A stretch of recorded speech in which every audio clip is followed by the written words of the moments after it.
عمران خان کی مقبولیت داؤ پر کیسے؟ توقعات، خواہشات اور مطالبات پورے کیوں نہ ہوئے؟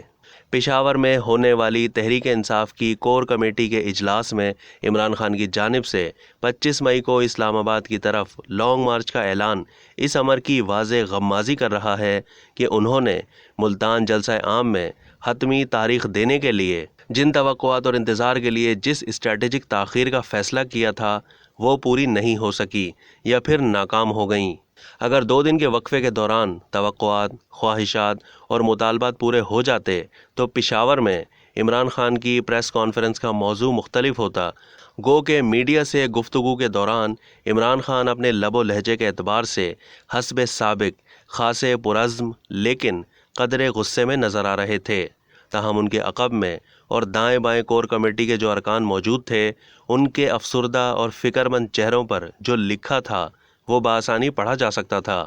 کہا جا رہا ہے کہ 25 مئی کو اسلام آباد مارچ کا فیصلہ کور کمیٹی کے اجلاس میں نہیں ہوا، بلکہ یہ نیوٹرل طرز عمل کا رد عمل تھا، جس کے بعد کور کمیٹی کے اجلاس میں اس پر غور و فکر کیا گیا اور اسلام آباد مارچ کا حتمی فیصلہ کیا گیا۔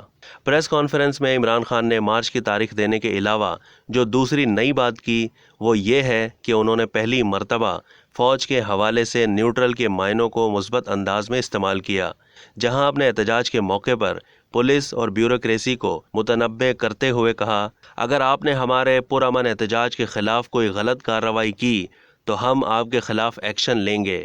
اب تک کے لیے اتنا ہی۔ مزید معلومات کے لیے ڈیلی جنگ کے یوٹیوب چینل کو سبسکرائب کرنا نہ بھولیے اور فیس بک کے پیج کو بھی لائک کرنا نہ بھولیے۔